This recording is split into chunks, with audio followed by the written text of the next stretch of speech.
Bonjour à toutes et à tous et bienvenue pour ce nouveau webinaire proposé par l'Agence économique Seine-Ouest Entreprise et notre partenaire ici présent, Evolena, que je présenterai tout à l'heure.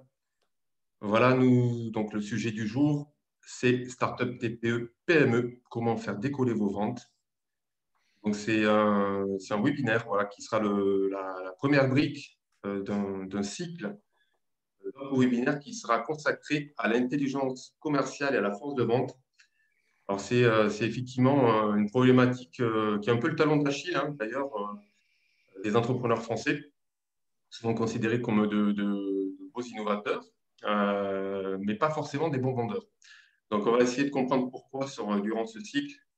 Et dans tout cas, la première brique, donc, ça sera donc déjà avec Franck, que je présenterai tout à l'heure, comment, et tout dans quand et qui recruter, c'est-à-dire quels sont aujourd'hui les commerciaux qu'on recrutera voilà, au tout début hein, de l'aventure pour vendre son produit, son service, et ensuite pour accélérer aussi, ajuster la flotte commerciale pour accélérer et, comme on dit, scaler.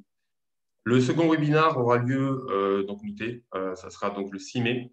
Alors, on reviendra donc sur le commercial du futur ou le commercial 3.0. Voilà, beaucoup aujourd'hui la fonction des métiers commerciaux, hein. La fonction métier a beaucoup évolué et encore plus là durant cette année 2020 avec la digitalisation des fonctions métiers et aussi de l'environnement de travail. Donc on reviendra sur les évolutions et les nouvelles pratiques commerciales voilà, qu'il faudra entrevoir donc, prochainement. Et le troisième volet sera dédié à la vente à l'international, l'export. Donc, comment aujourd'hui, malgré le Covid, quels sont aujourd'hui les freins aujourd'hui pour vendre à l'international. Donc, on reviendra sur ce sujet sur le troisième webinaire. Mais ouais, rentrons dans le vif du sujet. Donc, j'ai le plaisir d'accueillir aujourd'hui Franck Lacombe, voilà, de la société Evoluna. Bonjour Franck. Bonjour à toutes et à tous.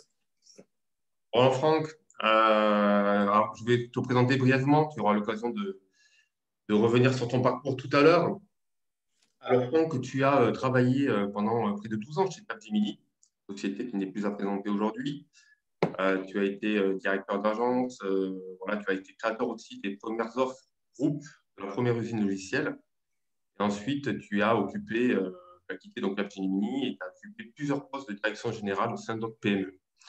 Voilà, aujourd'hui, tu évolues chez Evolena, qui est un collectif, je peux nommer ça comme ça, un collectif expert qui aide aujourd'hui les startups et les TPE-PME à passer à l'échelle notamment. Donc, tu es partenaire d'incubateurs.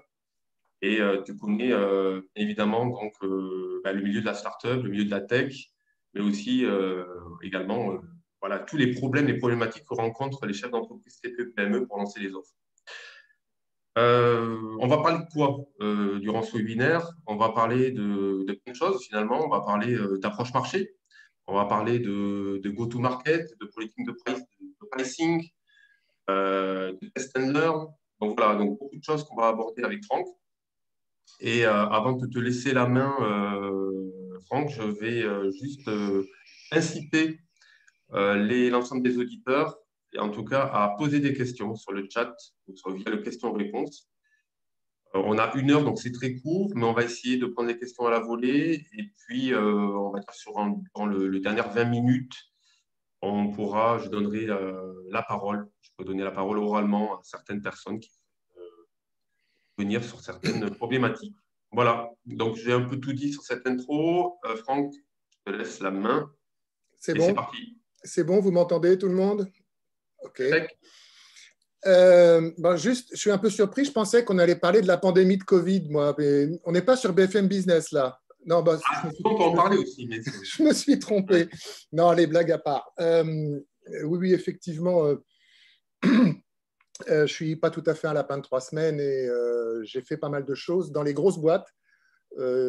Christophe n'a pas cité IBM, mais dans les grosses boîtes où j'ai appris que c'était les modèles qui faisaient fonctionner le business. Et puis après, j'ai dirigé des petites boîtes et j'en ai conseillé plusieurs dizaines depuis 6 ans, puisqu'on s'est spécialisé depuis 6 ans sur une clientèle de start-up. Et à cette occasion, j'ai pu constater que dans les petites boîtes, il n'y avait pas de modèle. Donc d'un côté, les modèles qui font réussir les grosses, l'absence de modèles dans les petites. Et puis une dernière remarque, bien sûr, copier les modèles des grosses pour les petites, ça n'a absolument aucun sens. Est-ce que ma présentation est en ligne? Est-ce que vous voyez Pas mon écran? encore. Pas encore. C'est toi qui dois faire quelque chose ou c'est moi? C'est moi. Bien.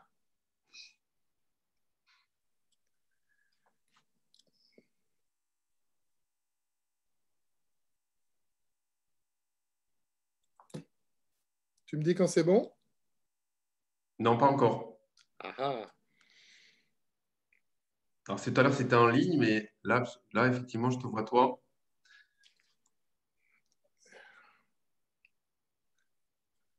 Faut-il que je repartage mon écran? Oui, oui, bien sûr. Ouais, tu peux repartager. Je pense que c'est Ah, ça. Tu ok. as dû redésélectionner, à mon avis. Ok. Voilà. Voilà. Et voilà, magique. Magique. Magique. Bien, alors, la question, Christophe l'a évoquée, c'est qu'effectivement, l'un des freins à la croissance de nos belles startups, qui sont nombreuses à démarrer, qui trouvent aujourd'hui des financements, je ne vais pas dire faciles, mais par rapport à il y a 10 ans, on a un nombre de guichets et des guichets de plus en plus spécialisés qui permettent aux bons dossiers de lever l'argent dont elles ont besoin. Mais l'une des choses qui ne va pas, c'est la croissance du business. Et plus globalement, ce qu'on va appeler l'absence de scalabilité. Alors, je pose ici quelques questions dans lesquelles je pense vous vous reconnaîtrez, dans tout ou partie, les problématiques d'échec de recrutement, la performance globale de ce que j'appelle le muscle commercial, la volonté de croissance, mais un commerce qui ne suit pas au niveau de la prise de commande, le télémarketing au sens large, hein, je mets là-dedans évidemment que ce soit le phoning, le mailing, l'inbound, etc. Et puis enfin, ne l'oublions pas, beaucoup de créateurs de startups n'ont pas la fibre commerciale et voire quelques-uns disent que ouais, ben, ok, c'est un mal nécessaire, mais si je pouvais l'éviter, ça serait pas mal. Donc, on va essayer de répondre en fait à deux questions essentielles qui sont qui recruter et quand faut-il les recruter. Et puis, on va aussi, en passant, tordre le cou à plein d'idées toutes faites qui en fait ne fonctionnent pas dans une startup. Vite fait, quelles sont ces idées? Eh ben, je vais vous vendre un logiciel de la mort, un CRM qui fait papa-maman, et grâce à lui, vous ne pouvez pas ne pas échouer. J'ai une méthode de vente, je ne vous dis que ça, vous allez signer 100% de vos leads. Je recrute les meilleurs commerciaux. Moi, je sais les choper. Mes concurrents, ils ne savent pas le faire. L'inbound marketing, évidemment, on est en 2021, fini le commerce à la papa, il faut faire de l'inbound, et vous allez voir, les leads, ils vont arriver tout seuls. Bon, tout ça, en fait, moi, je vous dis qu'il n'y a pas de bonne et de mauvaise méthode. Parce que tout ça, ça peut être vrai. Il n'y a pas de bons et de mauvais commerciaux. Il y a simplement un mauvais timing. Et le sens de mon message de ce matin, ça va être ça. Et parce que fondamentalement, ce que j'ai entendu, moi, depuis donc 6 ans maintenant, que je ne travaille qu'avec des start-upers. Ça veut dire qu'on a accompagné un peu plus de 20 entreprises sur des durées entre 3 mois et 3 ans. Et on en a rencontré une centaine. Et je vous promets que les phrases qui suivent, je ne les ai pas entendues une fois ou deux. À quelques mots près, je les ai entendues dans 90% des cas.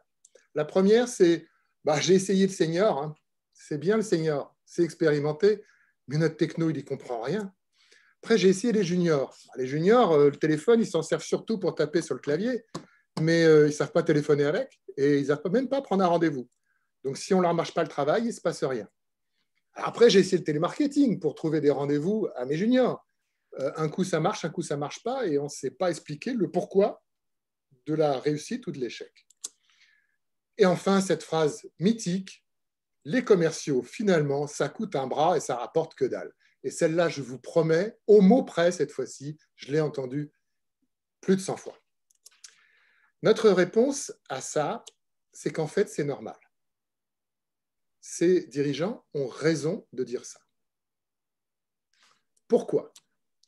Parce que tant que vous n'aurez pas un business model qui sera avéré, cohérent, et que donc vous aurez testé. Christophe a cité tout à l'heure le terme de test and learn, c'est une chose fondamentale quand on est en start-up. Et attention, il y a une grande différence entre test and learn et essai-erreur. Je fais une petite incise rapide là-dessus. L'essai-erreur, c'est j'embauche un commercial, je le mets sur le terrain, et puis il se plante. Ah bah, s'il se plante, c'est que ce n'était pas le bon commercial, donc je vais en choisir un autre. Ou c'est que ce n'était pas le bon pricing, donc je vais essayer autre chose. L'essai-erreur, c'est long, c'est coûteux. Il arrive qu'on trouve la solution, mais quelquefois, on est mort avant. Le test and learn, au contraire, c'est une démarche agile. On va très vite, non pas essayer de vendre, mais tester l'ensemble des éléments de notre business model pour le tuner, le modifier jusqu'à ce que ça marche. Une campagne de test and learn, c'est entre 6 semaines et 2 mois et demi. Ça va donc très vite. On fait 3 campagnes en moins de 6 mois. Et au bout de 3 campagnes, on a le bon modèle. Alors que si vous embauchez un commercial, c'est au bout de 6 mois que vous le virez, il vous a coûté 40 000 balles, et puis à la fin, vous n'êtes toujours pas sûr de ce qu'il faut faire. Donc c'est quoi, en résumé, les paramètres essentiels du business model? Il y en a 9, comme tout le monde le sait, hein. Ils sont facilement modélisables dans un outil qui s'appelle le Business Canva. C'est d'abord la cible. La cible et le niveau des interlocuteurs.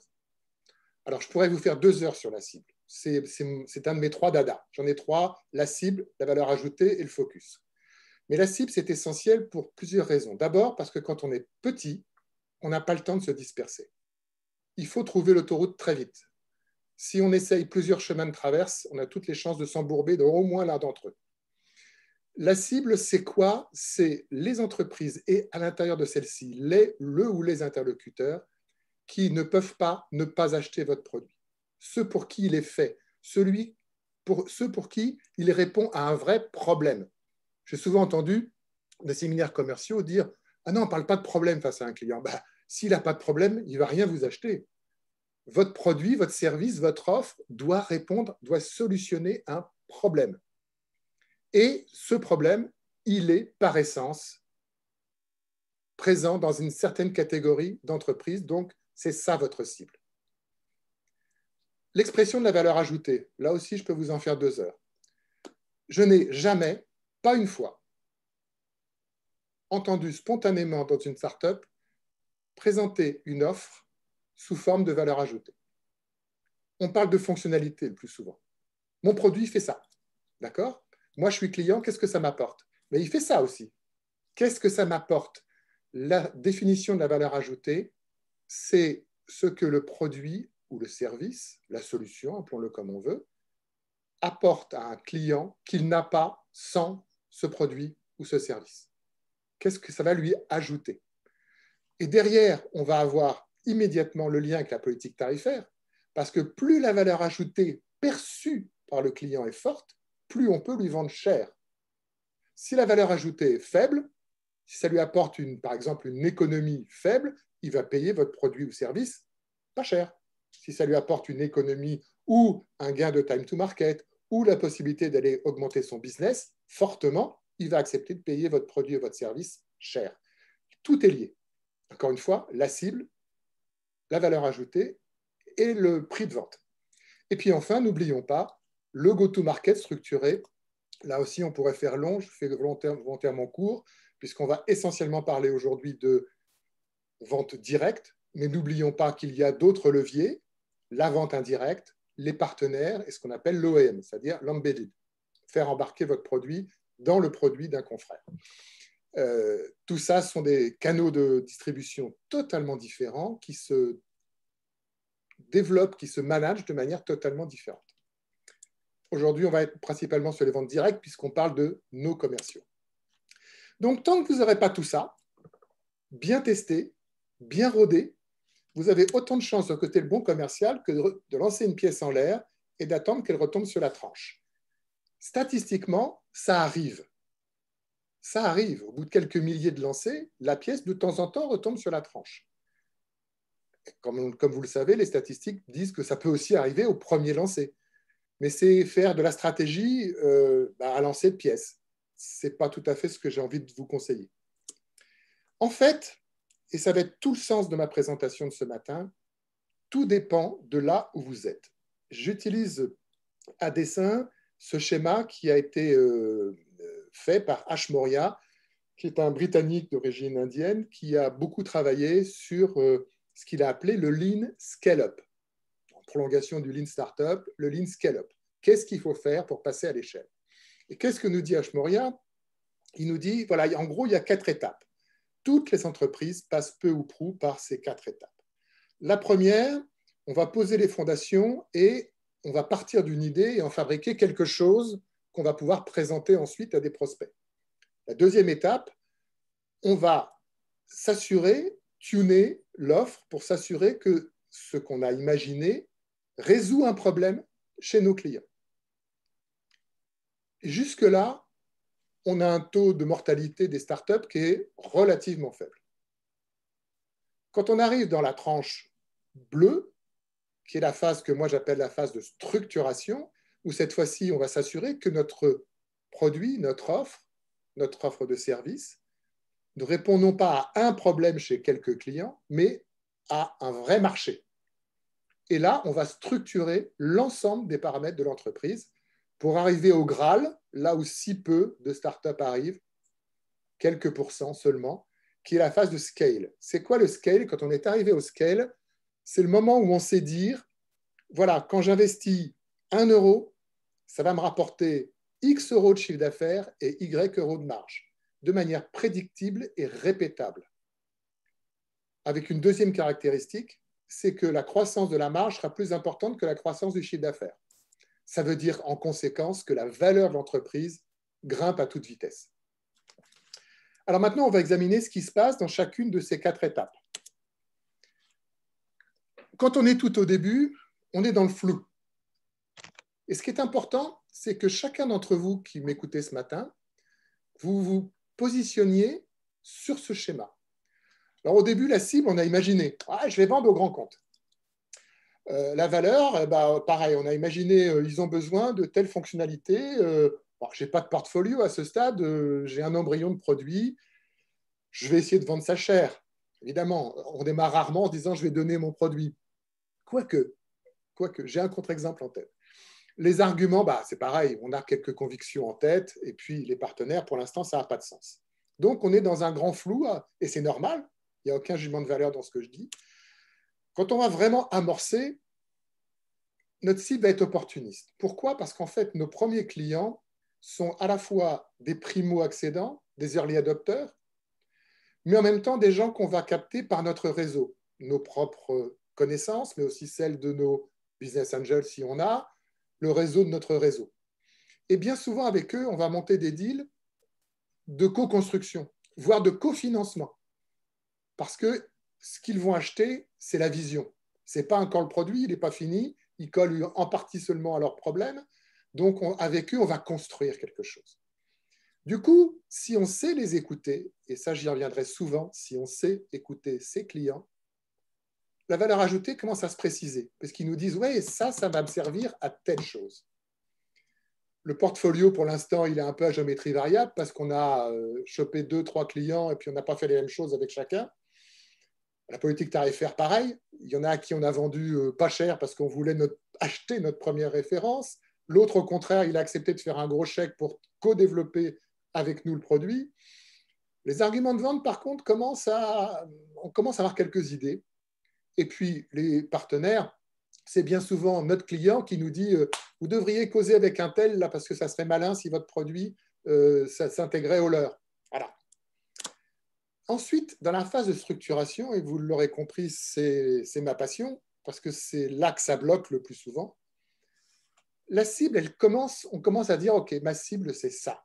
Elle s'affine en permanence, mais du coup, c'est plus les grands comptes, c'est les entreprises de tel secteur, de telle taille, dans tel type de situation de marché, etc. La valeur ajoutée, elle, comme on a bien écouté nos clients et qu'on continue à les écouter, elle s'affine, clairement.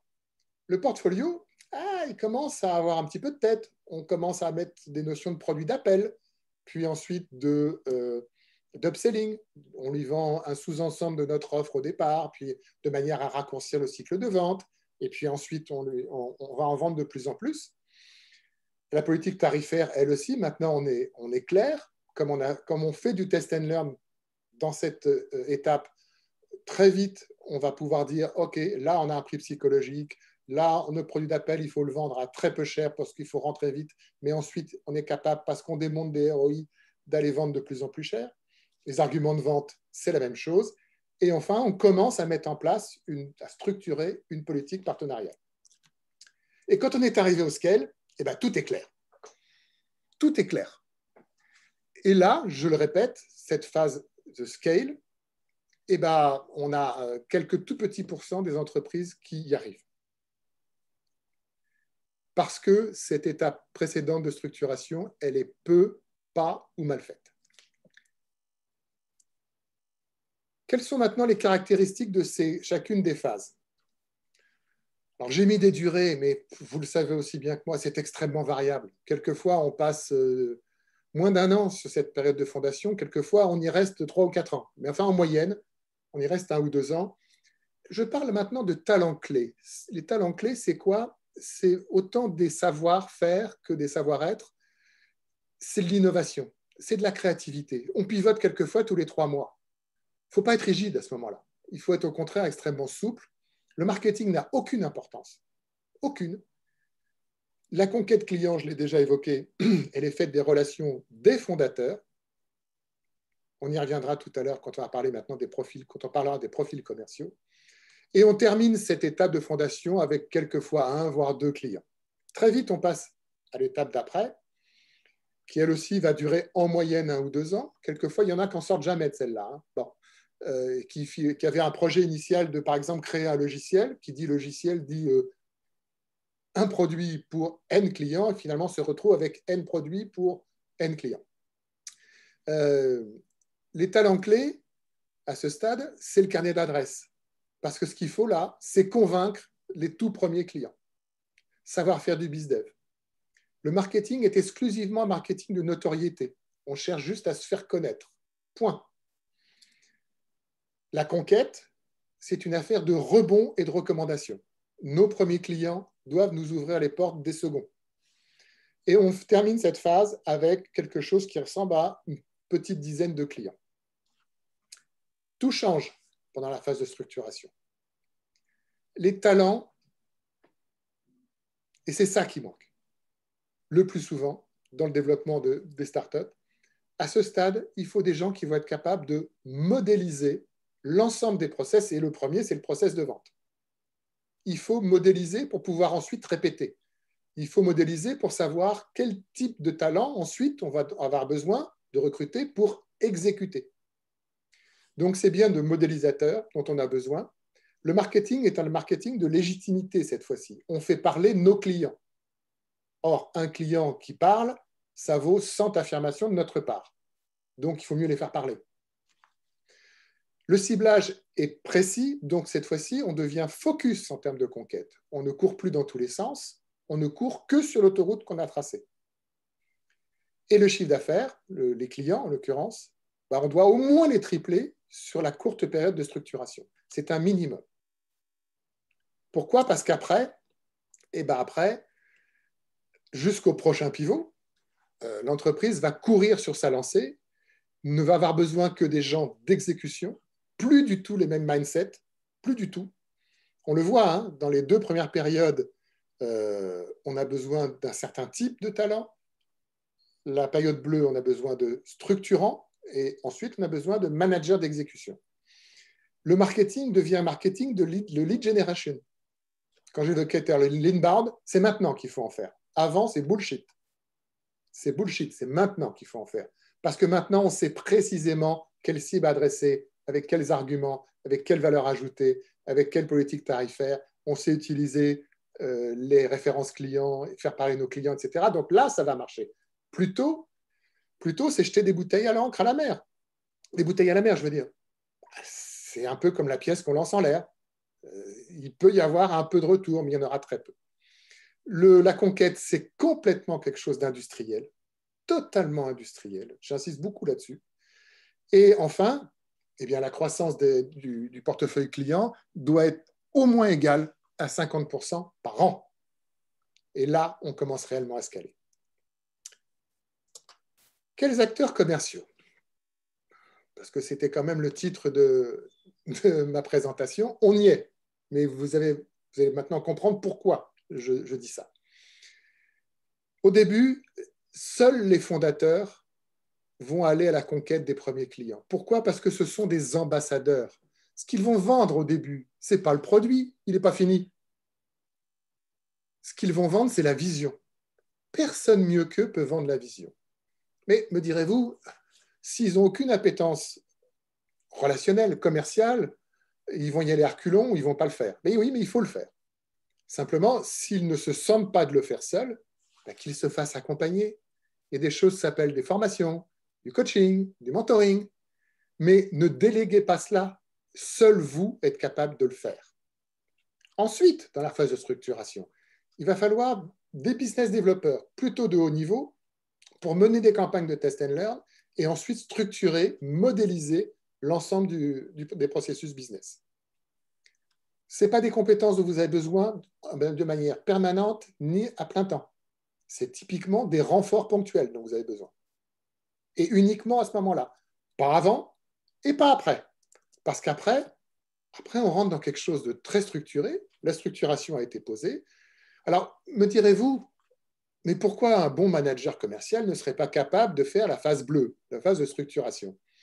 Mais parce que, personnellement, je n'ai jamais rencontré, jamais, en 40 ans de carrière, quelqu'un qui soit à la fois cerveau droit et cerveau gauche en termes de vente.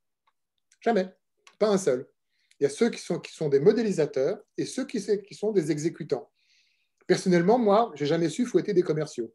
J'en ai dirigé, mais pas très bien. Par contre, la phase d'avant, je sais bien la faire. Inversement, 90% des managers commerciaux managent dans un modèle testé, avéré, bien huilé. Mais ils sont incapables de l'imaginer. En particulier quand ces gens viennent des très grosses boîtes. Là aussi, je ne l'ai pas dit, mais sous forme d'anecdote, toutes les startups qui ont embauché des anciens de IBM, Oracle, les grands éditeurs américains, Microsoft, etc., taux d'échec 99%. Ces gens-là excellaient dans un modèle. Mais concevoir un modèle, ce n'était pas leur karma du tout. C'est cerveau droit, cerveau gauche. Voilà, j'en termine dans le timing en disant que, juste une remarque sur les autres canaux, l'indirect, les partenaires, l'OEM, si on décide d'en faire, si on décide que notre stratégie s'appuie en plus des ventes directes, et non pas exclusivement, sur l'indirect, les partenaires et ou l'OEM, il faudra les manager. Ce n'est pas parce qu'on signe des contrats de vente indirecte avec des partenaires ou avec un acteur en EOM que ça va marcher tout seul. Là aussi, j'ai rencontré des dizaines de dirigeants qui me racontaient tous la même histoire. Je ne comprends rien, j'ai signé 10 contrats partenaires, ça ne m'a jamais amené un seul lead. Ben non, ça ne suffit pas. Si les commerciaux du partenaire ne sont pas formés à votre produit, si, un truc tout bête, hein, vous allez rigoler, hein, s'ils ne touchent pas de commission à vendre votre produit, ben, ils ne vont pas le vendre. Je vous jure, vous allez penser que je dis des bêtises, mais malheureusement, c'est du vécu. Des canaux de distribution, ça se manage. Et ce n'est pas le même talent que pour manager des ventes directes. Donc attention, là aussi, c'est une lubie. C'est un peu comme l'inbound, c'est un peu comme un certain nombre de choses comme ça, en disant, ouais, il n'y a qu'à faire ça, ça va marcher. Non, il faut y mettre ensuite la ressource, les compétences, les investissements nécessaires. Il est 10h30, j'en ai fini. Et au plaisir de répondre à vos questions. Alors moi, j'ai une première question. Alors, tu as bien résumé effectivement l'idée que quand on lance un produit, au départ, la fameuse phase de test and learn, j'en discutais d'ailleurs avec une startup en début de semaine, qui regrettait effectivement, souvent on a tendance à penser, quand on lance notamment un produit innovant, qu'il faut vraiment concevoir le bon produit avec toutes les fonctionnalités qui soient prêts, nickel, pour le lancer sur le marché. On aperçoit de plus en plus que ce n'est pas le cas. Et tu parlais de vision, effectivement, il faut réussir pour le dirigeant enfin, le dirigeant est le premier commercial. Il faut qu'il effectivement qu'il donne à penser et qu'il permette en fait au client d'acheter une vision. Sans que les fonctionnalités soient totalement acquises, mais déjà qu'il sache qu'avec ce produit-là ou ce service, il pourra en tirer le meilleur. Et voilà, donc je pense que cette phase de test and learn, c'est super important pour raccourcir déjà les cycles de vente et pour ensuite co-construire avec les clients le produit qui va qui va marcher, qui va fonctionner et qui va pouvoir être scalable. Je pense que ça, c'est important de le rappeler. Maintenant, je voulais savoir un peu dans cette phase de test and learn, Combien, à partir alors tu me dire, ça dépendra si c'est des grands comptes, des TPE ou PME, avec combien de clients, un échantillon de combien de clients tu peux travailler pour co-construire en fait ce produit et pour s'assurer du succès de ce produit? Alors, je vais un peu corriger, en tout cas te donner ma vision de ce sujet du test and learn. Pour moi, le test and learn n'intervient que dans la phase du launch, dans la phase bleue du schéma. Pourquoi? Parce que pour faire du test and learn, il faut avoir quelque chose d'avéré. Il faut que le produit il soit fini. Il faut que la politique tarifaire elle existe. Il faut que tout existe pour qu'on. Le test and learn permet de faire du tuning, de l'amélioration en continu, en mode agile. Dans les phases initiales, pour moi, ce n'est pas du test and learn, c'est aller chercher des clients qui auront acheté la vision et qui vont accepter de co-construire, voire de cofinancer le produit avec nous. Et la difficulté, c'est que quelquefois, ces primo-accédants, la petite dizaine de clients qu'on aura à la fin de la phase orange sur le schéma, ne seront pas forcément représentatifs des clients futurs. C'est ça la grosse difficulté. Parce qu'ils auront acheté pour des motivations qui peuvent leur être propres, voire uniques. Si on a trouvé un client unique, on a fabriqué un super produit et ensuite on essaie de le mettre sur le marché. Il y a bien écrit sur la phase bleue, c'est le product market fit. On va essayer de le mettre sur le marché et là on va se rendre compte que finalement, ce que nous a dit notre premier client ou nos 2, 3, 4 premiers clients, bah, c'était des cas d'espèce. Et j'ai vécu ça, moi, avec des entreprises qu'on a accompagnées dans la phase bleue. Ils avaient trouvé, pas des petits, hein, des Mars, des Michelin, des Sanofi, avec qui ils ont fait un truc super. Il y a eu du co-développement, du cofinancement. Et après, quand on a voulu mettre tout ça sur le marché, on a vu que ça ne marchait pas. Donc, on a fait du test and learn et on s'est rendu compte qu'en fait, ce qu'intéressait un grand nombre de clients, c'était un tout petit morceau de ce qu'ils avaient fait avec les 3 premiers et qu'il fallait complètement changer l'expression de la valeur ajoutée, la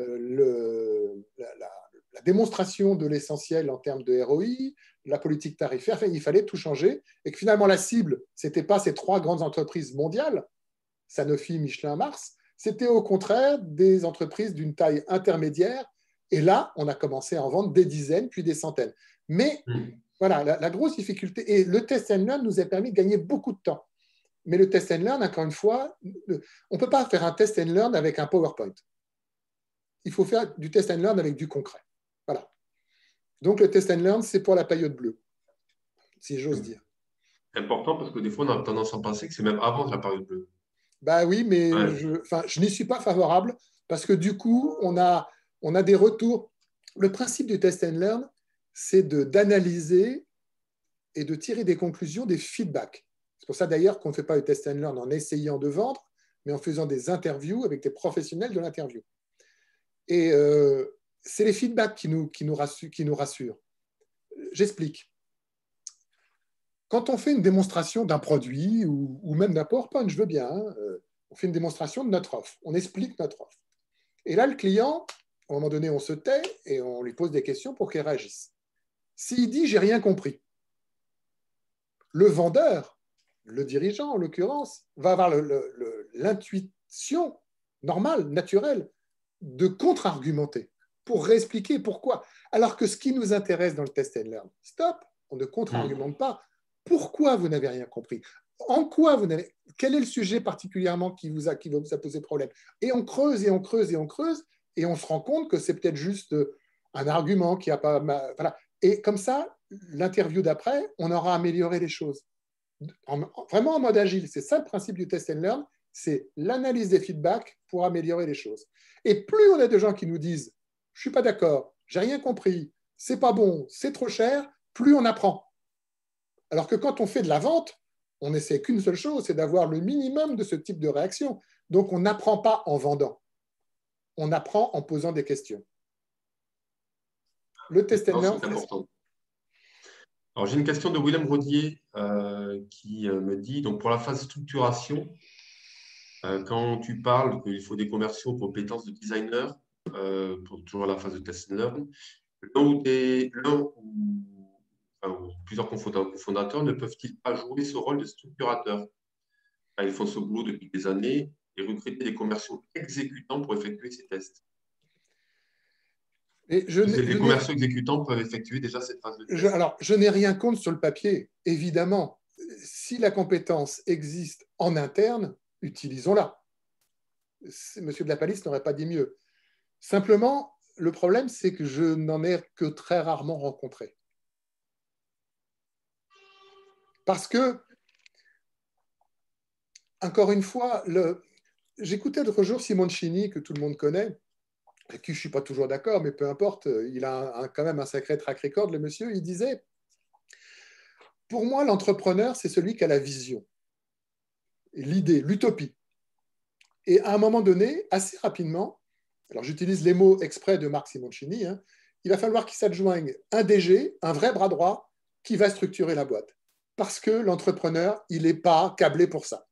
Je ferme les guillemets de ma citation. Et je crois que Marc a raison.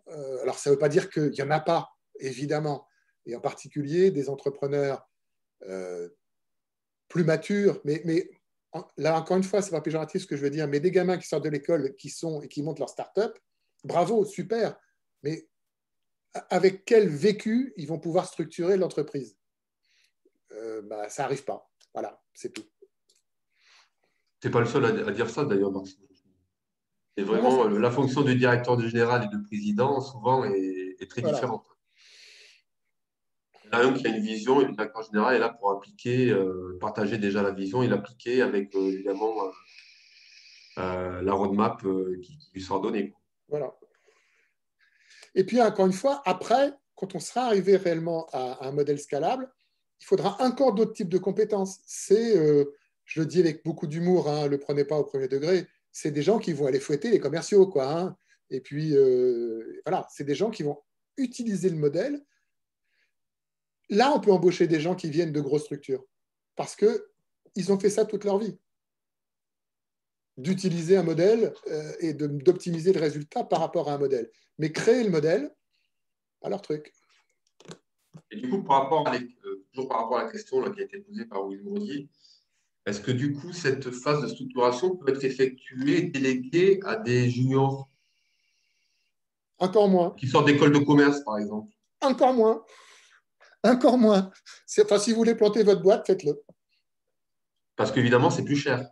En fait, est-ce qu'il faut mettre déjà très cher sur les premiers commerciaux qu'on embauche? À quel niveau? C'est la période de growth, justement, dont tu parlais là? Non, parce qu'à la période de grosse,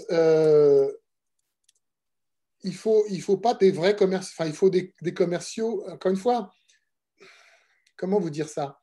L'objectif des commerciaux dans cette période de structuration, c'est pas de maximiser le chiffre d'affaires, c'est de modéliser l'ensemble des paramètres du business. Donc, c'est des gens qui vont être naturellement surdimensionnés et câblés pour pouvoir faire de la modélisation. Ce n'est pas des gens dont vous avez besoin à plein temps. Il n'est pas question d'aller vous payer un mec à 150 000 euros par an chargé. C'est hors de proportion. Et en plus, vous n'aurez pas besoin de le garder. Une fois que le modèle il est fait, il est fait. Vous avez besoin de part-time. C'est typiquement du management de transition ou de la mission de conseil. Mais ça doit être fait ensemble. Ce n'est pas quelque chose que vous allez déléguer à l'extérieur en disant, allez, dans 2 ans, tu me rends le book et mon business est structuré. C'est quelque chose qu'il va falloir faire ensemble, typiquement. Mais là où on se trompe, c'est que très souvent, dans cette phase ici de structuration, on embauche des exécutants.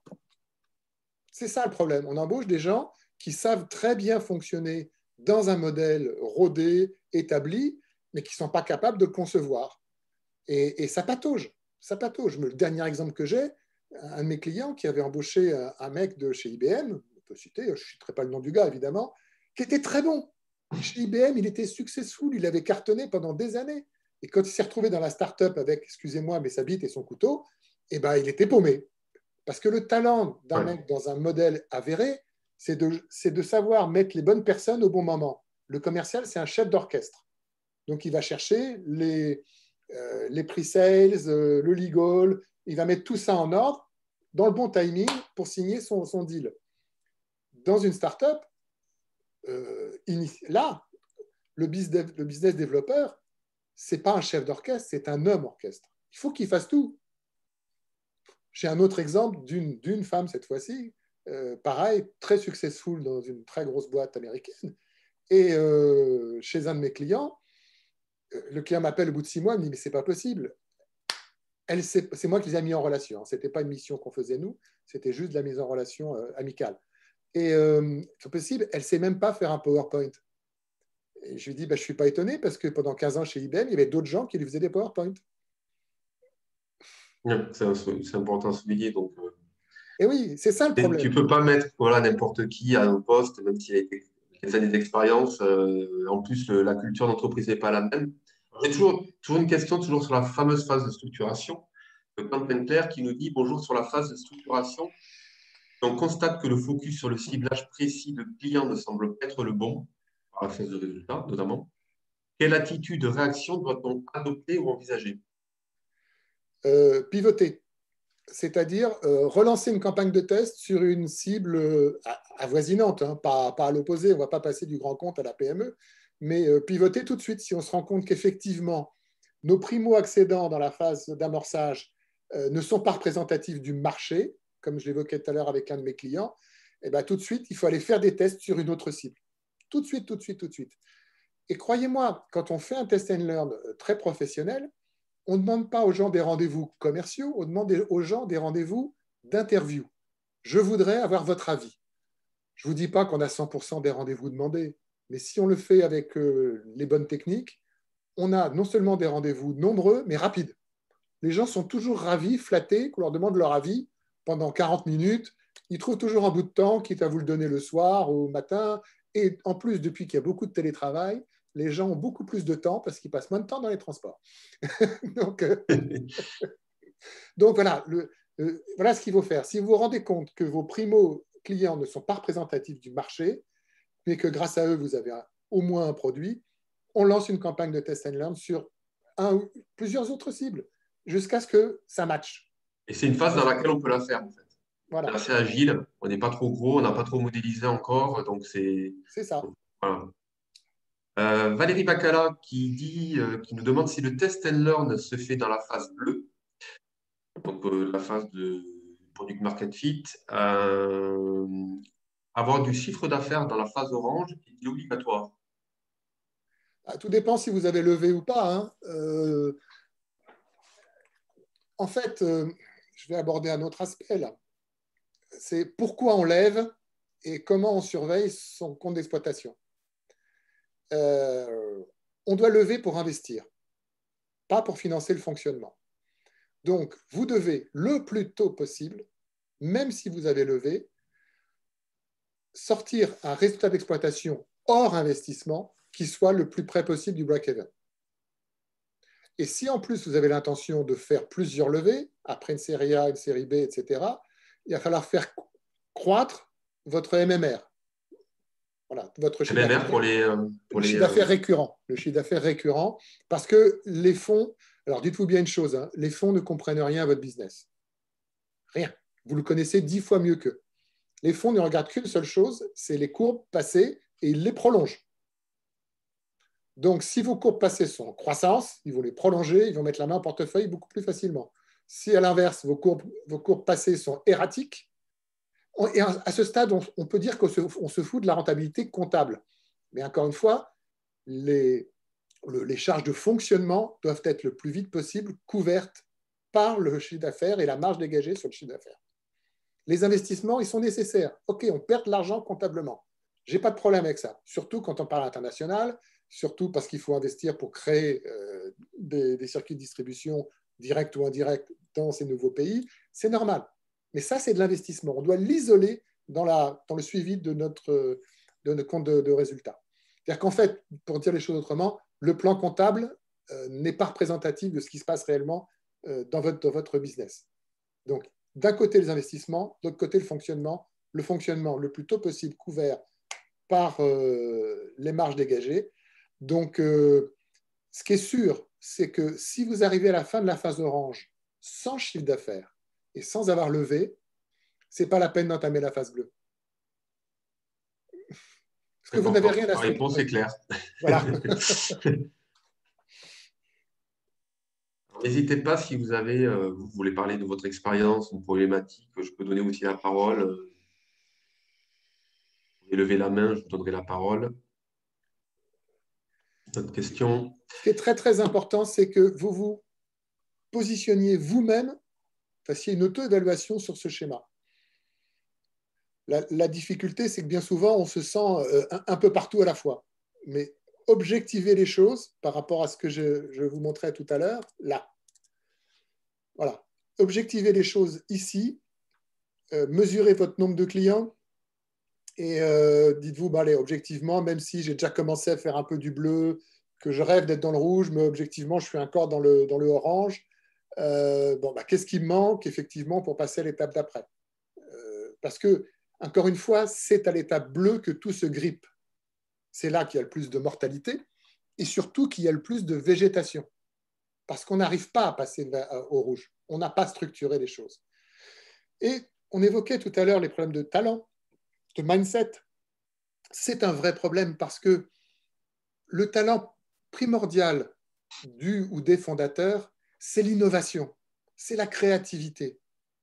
Le talent qu'il faut pour structurer la boutique, c'est la conceptualisation, c'est la rigueur, c'est la méthode,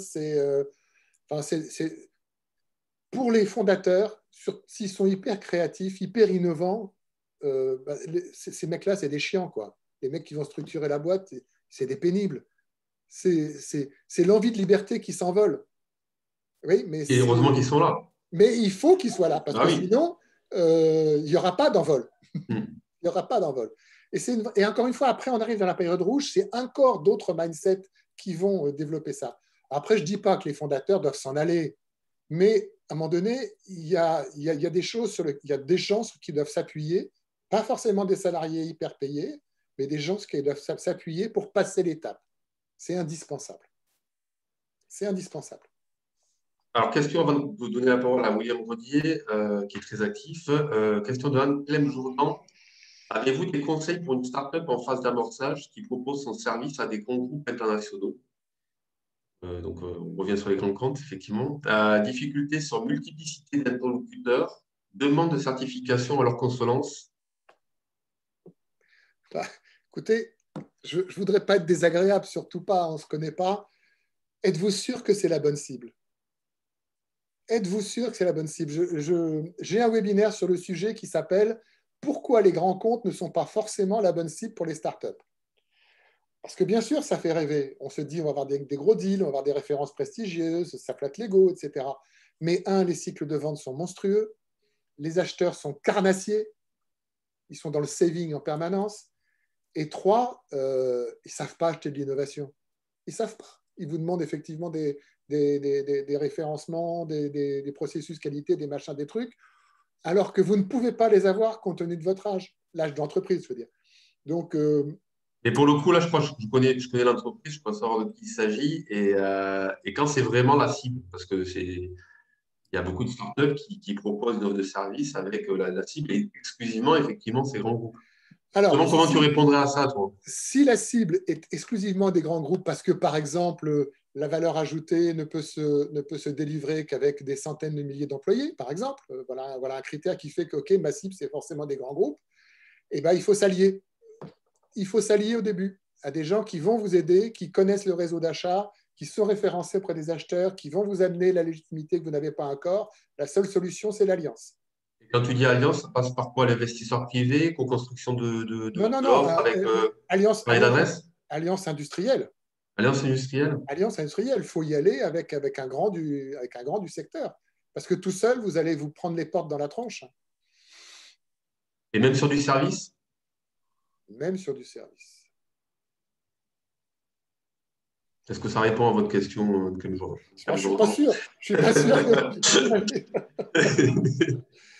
Non, mais quitte à ce que cette Ouais. alliance soit temporaire, et puis après tout, à la limite, si à la Une fin du plateforme, hein, mois, c'est une plateforme de service, en fait. C'est vraiment une plateforme qui concerne directement les salariés de grands groupes.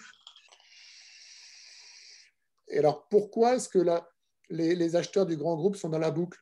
Est-ce qu'on ne peut pas taper directement les utilisateurs finaux par les réseaux sociaux? Je ne sais pas, hein, je fais du brainstorming là. C'est compliqué parce que c'est une problématique, je pense, assez particulière.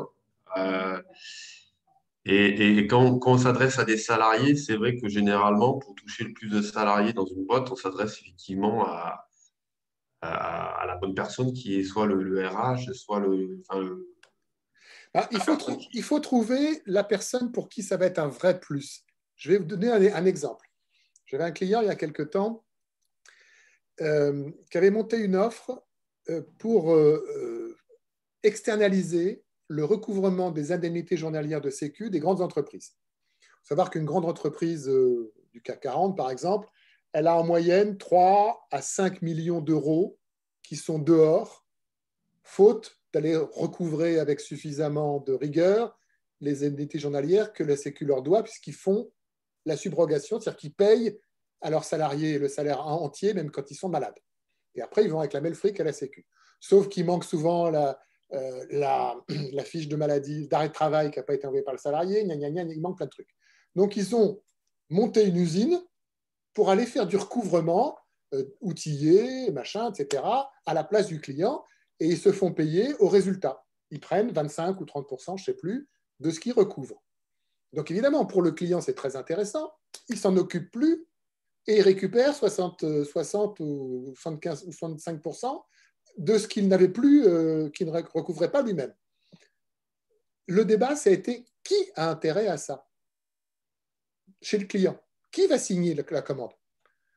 Certainement pas le responsable du service, parce que lui, il va se voir déshabillé d'un truc qu'il faisait. Donc, il fallait… Le paradoxe, c'est que c'était le service RH qui traitait ce sujet, mais celui qui avait intérêt à signer l'externalisation, le contrat d'externalisation, c'était le directeur financier. Il faut trouver celui pour qui votre produit ou votre offre va avoir un intérêt presque personnel.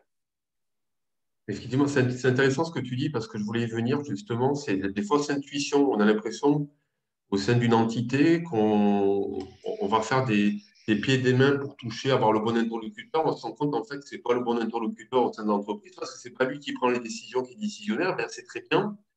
Au contraire, il va peut-être ralentir, vous allez perdre du temps et au final, on ne s'adresse pas à la bonne personne parce que ce n'est pas lui qui paye non plus le service ou le produit.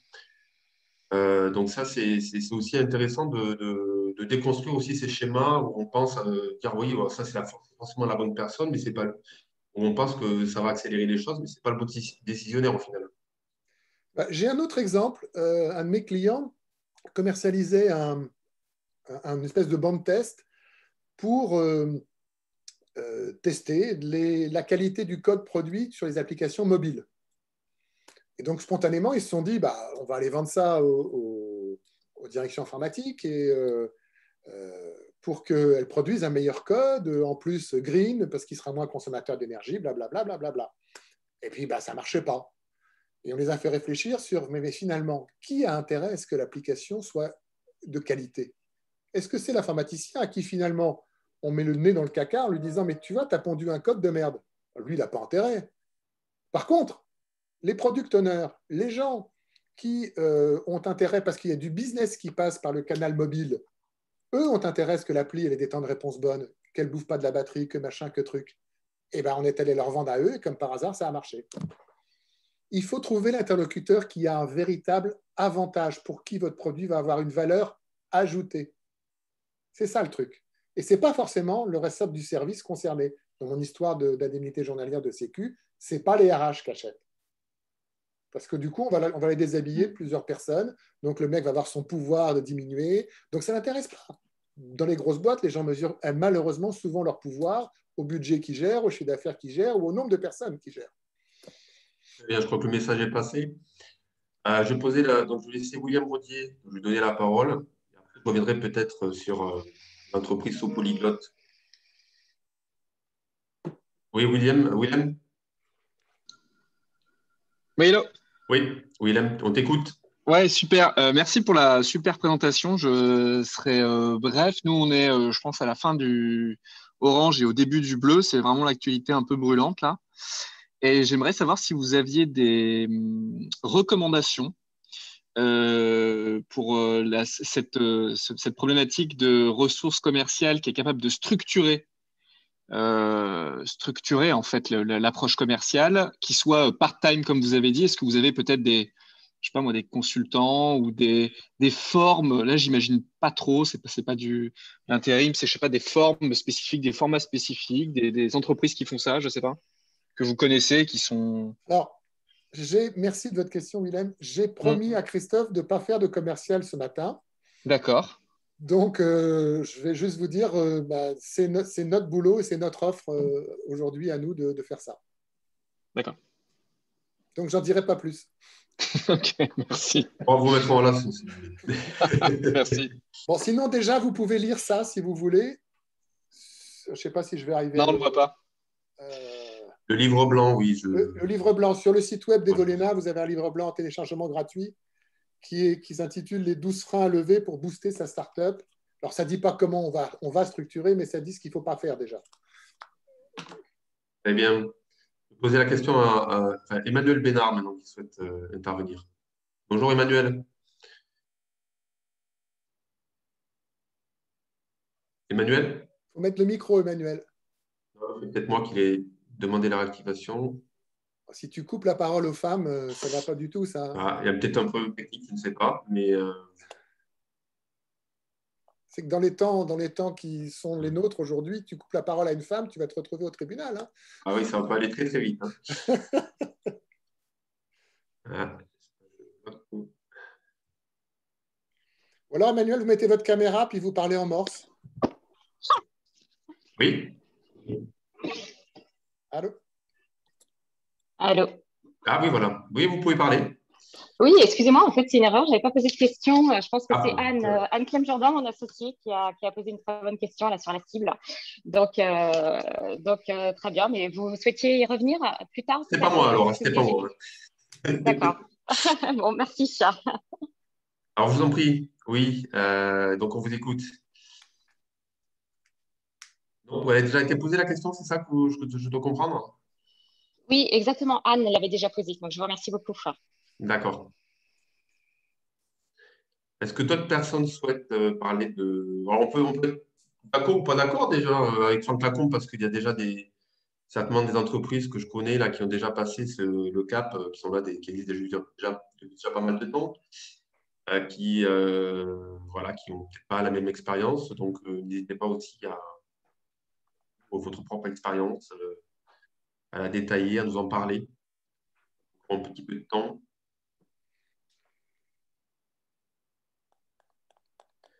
Alors, juste revenir en attendant sur la question toujours hein, de Sopolyglotte et la startup qui nous a interpellés là, sur les grands groupes. En fait, c'est une entreprise qui se présente comme le Airbnb des échanges linguistiques. Et elle, son interlocuteur, effectivement, c'est le RH ou la direction RSE. Donc, ça semble être la bonne cible. Après, je ne sais pas si il faudrait peut-être qu'on en discute après, peut-être en privé, derrière. Oui, je n'ai pas la prétention d'une part, de connaître mieux votre business que vous ne le connaissez. Vous avez déjà fait un certain nombre de rendez-vous, j'imagine, et vous avez pris des portes, mais vous êtes rentré par la fenêtre. Mais en tout cas, moi, je connais pas votre offre. Il faudrait qu'on y réfléchisse ensemble et que, en fait, notre manière de fonctionner, je dis toujours, ça sert à rien de dire à un dirigeant comment il faut qu'il pêche, ni de pêcher à sa place. Il faut lui apprendre à pêcher, puis ensuite à construire le chalutier, c'est la phase bleue, puis ensuite à piloter le chalutier par gros temps, c'est la phase scale.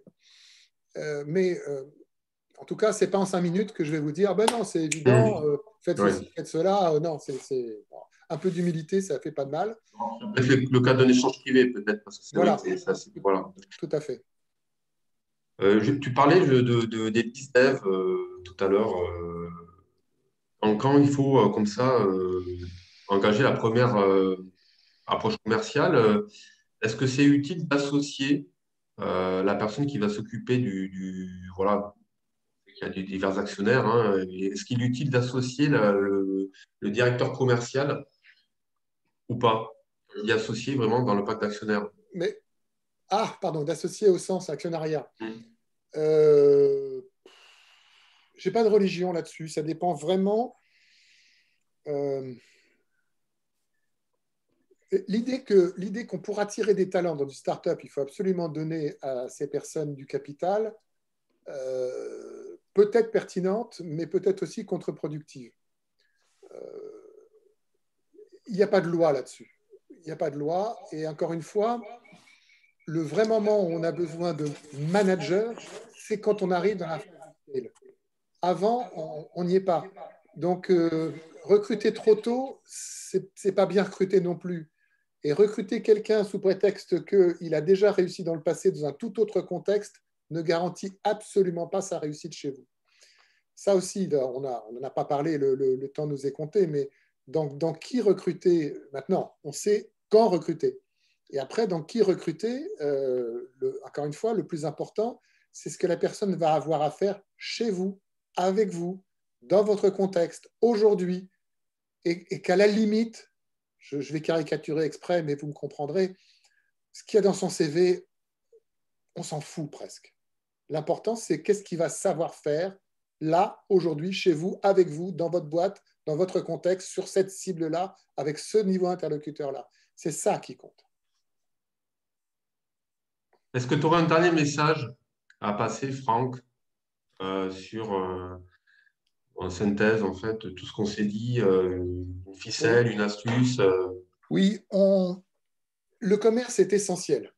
Ce n'est pas un mal nécessaire, c'est le carburant de l'entreprise. Mais il ne suffit pas de recruter des commerciaux trop tôt, trop mal ciblés, pour espérer que le commerce, de manière miraculeuse, comme d'un coup de baguette magique, va se développer.